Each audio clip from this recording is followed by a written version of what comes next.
All right, today's randomly generated mug elements are white lace, which I have right here in various chunks. I don't think I'll need the whole sheet. I'm not using it as a background. I'm actually going to incorporate it, I think, more thoroughly into elements this time. And then our second one is my fortune teller box, which has some different kind of witchy elements. I'm not 100% sure yet just how I'm going to integrate those, but that's what we've got. And then we have cactuses, specifically the cactuses in black, not in green. My first thought process was to make it so that like there's a fortune teller kind of sitting at the mug looking at you, and then I was gonna do like around her on her little table and like surrounding her in general it was a bunch of different cactuses in like potted plants and stuff, and then I was gonna incorporate the lace into, I was gonna carefully cut out her like jacket shirt and put lace in there instead, so it looks like she's wearing a white lace shirt. I also have a couple different, I have a few different styles of little fortune teller ladies. I think I want to use her. I love this one in particular. I love that hair. I think it's fabulous.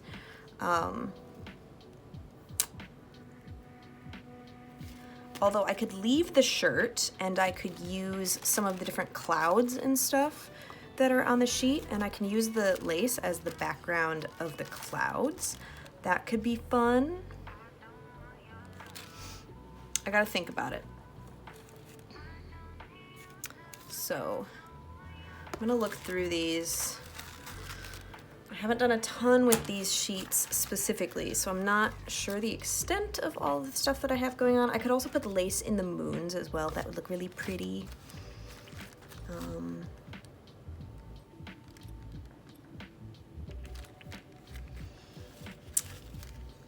This is pretty, and I could use, I think it's supposed to go like that.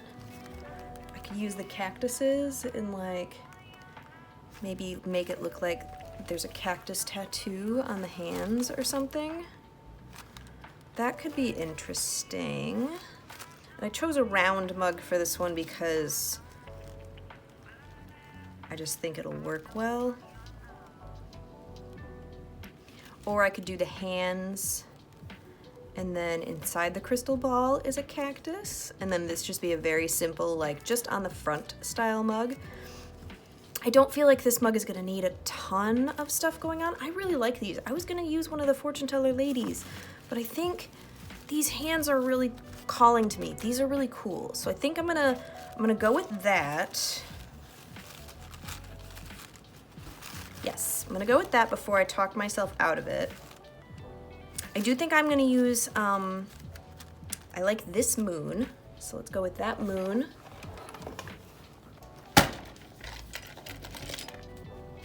I don't want this one, and I don't want those stars, but I want this moon. And I do think I want to do the clouds, so I'll do the hands and then I'll do clouds smattering around the outside. I don't know how many of the clouds I have.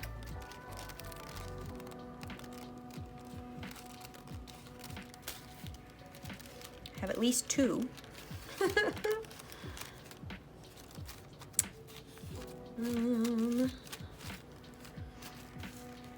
I have plenty of extra stars if I feel like adding extra stars.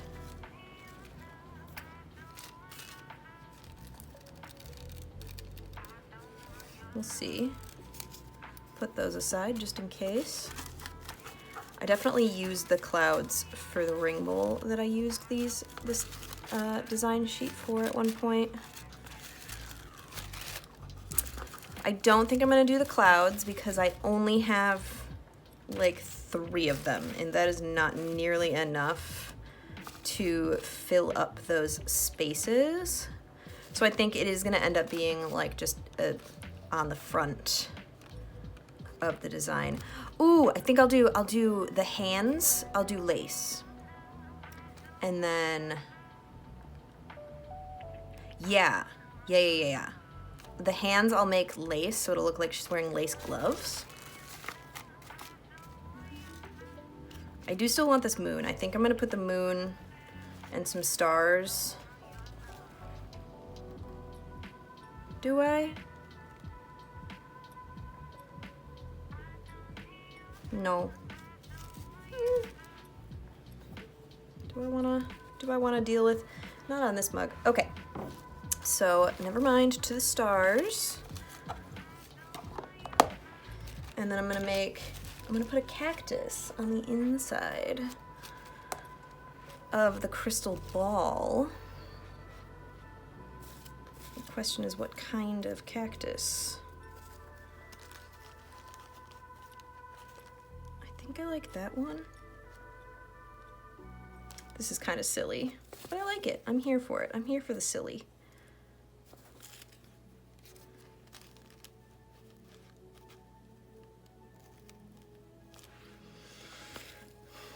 I don't want to go with just this one because this one reads not only cactus, but it also kind of reads sea urchin, and that just doesn't seem correct. I think maybe this one, because I like the vibes of this one. I think that's the one I'm gonna go with. And now we have to do some cutting out. I had a whole different idea in my head.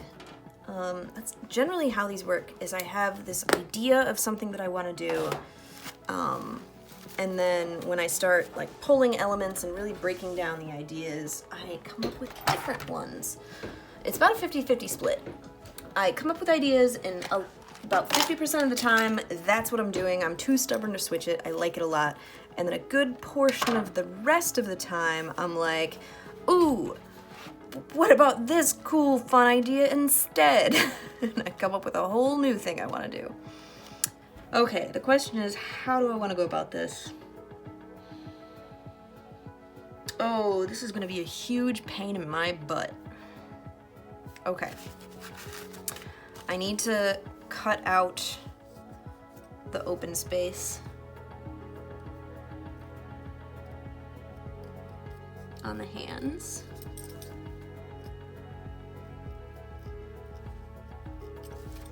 Which is going to be annoyingly detail-oriented.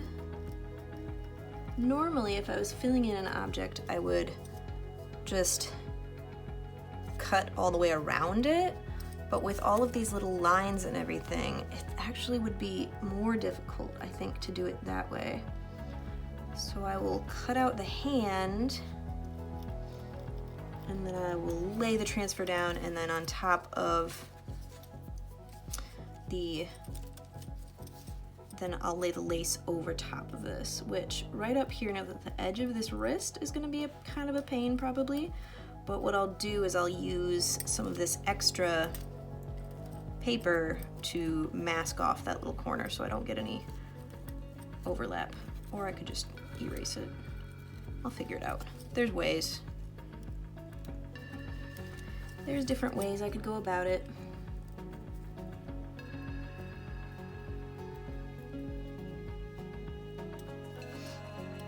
Sharper blade is what I need.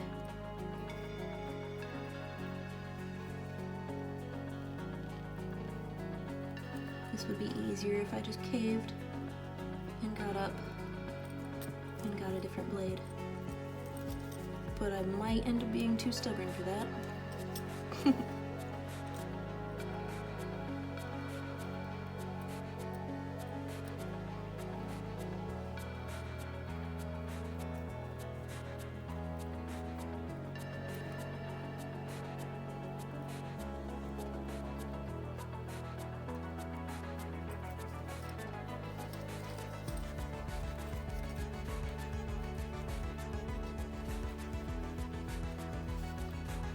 Now I gotta do each little finger. Yeah, I need a new blade, otherwise I'm gonna tear this and I'm gonna pay. I go through so many scalpel blades because they wear out so quickly when you're cutting stuff like this. And paper is so delicate and so easy to tear that you need the sharpest knife possible.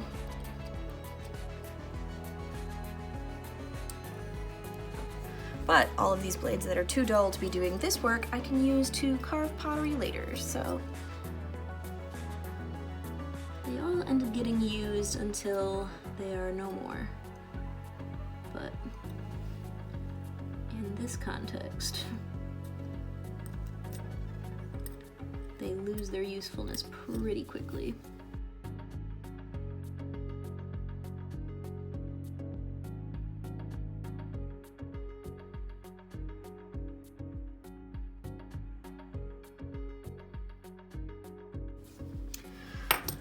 Oh yeah, okay. That was a process. Okay, let me get these lined up properly.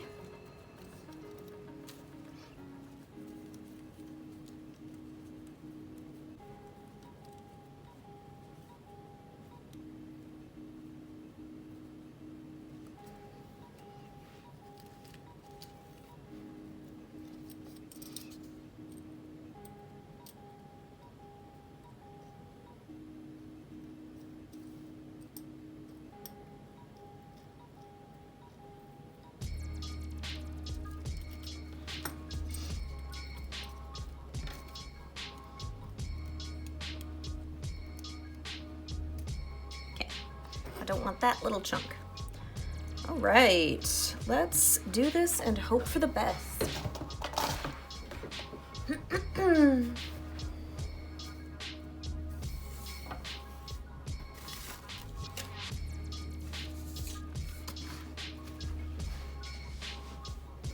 Okay.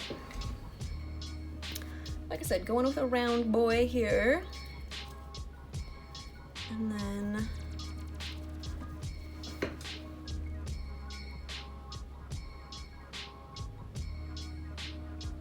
placing the fortune teller hands.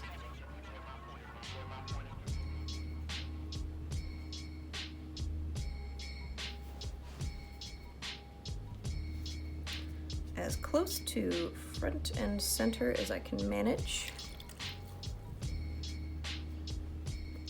Pop down that center bit all the way across, and then lay these bits down here.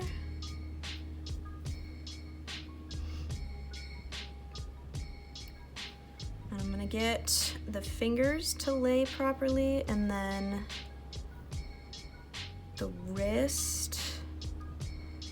We're gonna bend this here a little bit. There's gonna be a little bit of contorting, but it's fine. I made it work.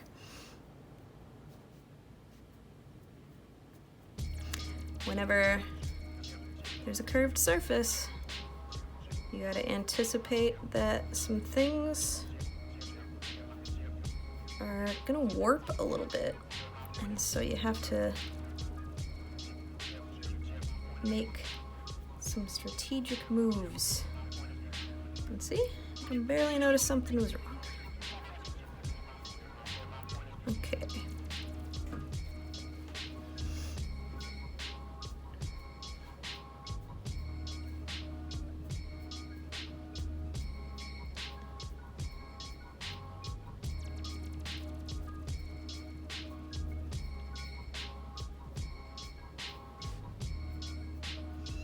Making sure everything is good and saturated because I'm not going to be doing any sort of rubbing on the transfer this time. Except for maybe right in this center bit, I can get away with it, but I can't get away with it anywhere else. And then we'll grab our lace, and I just have mostly scraps at this point, but like, this is a perfect hello random skull. Wow, that's been in there for ages.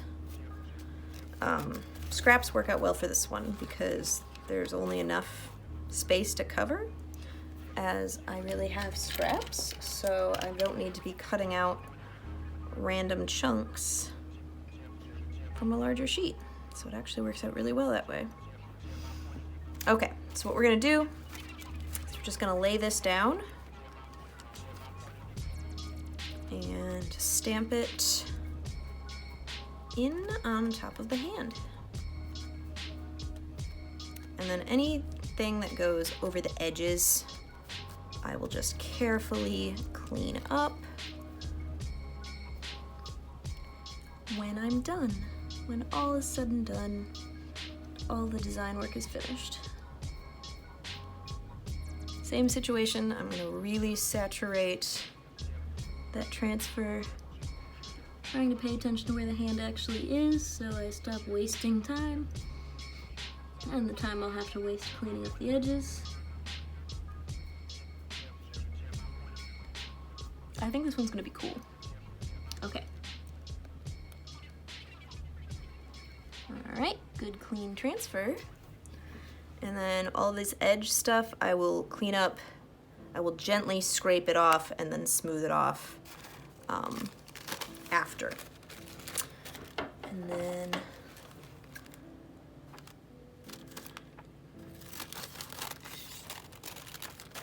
cut some more from the scrap sheet. I don't need all of the scrap sheet.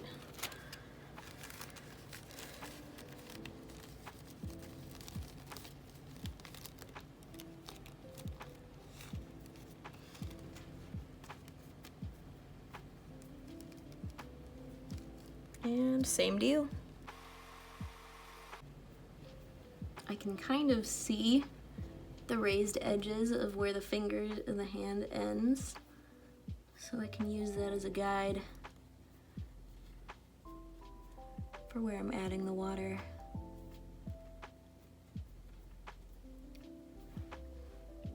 All right.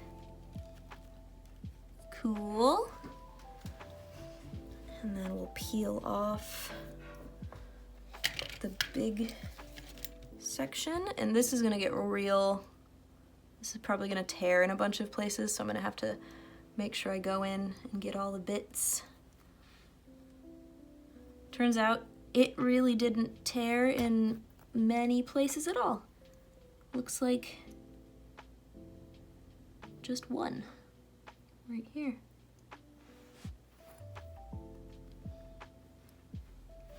Oh, this is cool. Okay, and now I'm gonna go in with a different, more dull blade. Don't use the brand new sharp one. Use the one that I just left floating around unsafely in my bag of tools. Where are you, free-floating scalpel blade? There you are. Not safe. Not safe at all. Okay, so what I'm gonna do is I'm just gonna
Okay, and then I come in with my handy dandy silicone detailing tool and I just smooth back over the rough bits.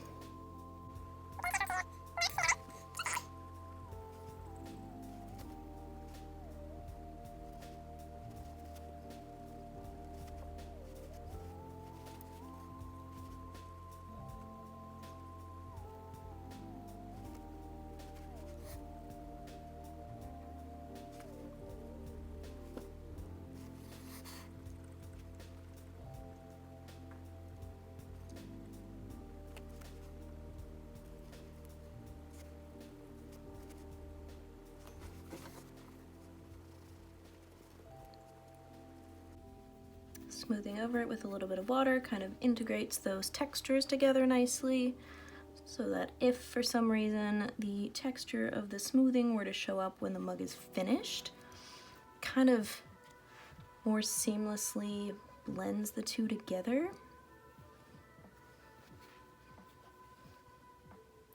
There shouldn't be a noticeable difference once it's finished, especially since my clay has some color variation to it from the speckles. But I like to cover the potential issues ahead of time. Okay, and now we're gonna add the cactus to the middle of this circle. So we're gonna get rid of the design elements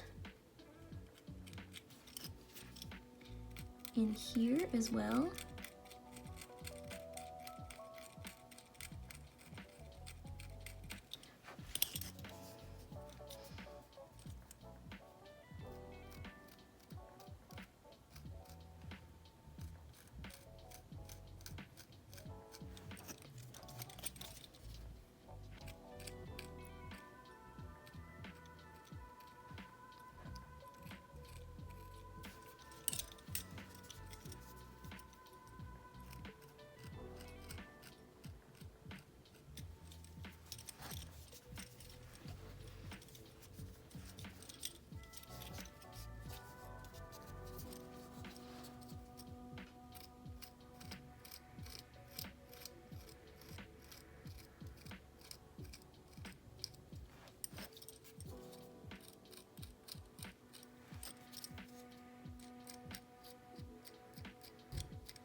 I'm recording a video.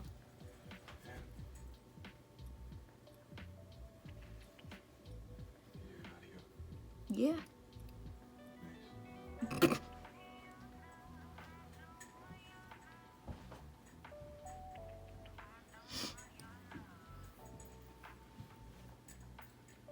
Should have put that on more of a curve. Oh well. It's too late now.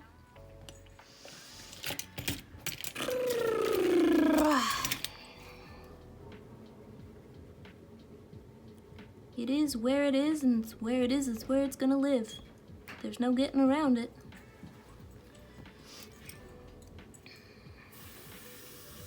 All right, there we go. Let me quick spritz this with water so you can see the final design.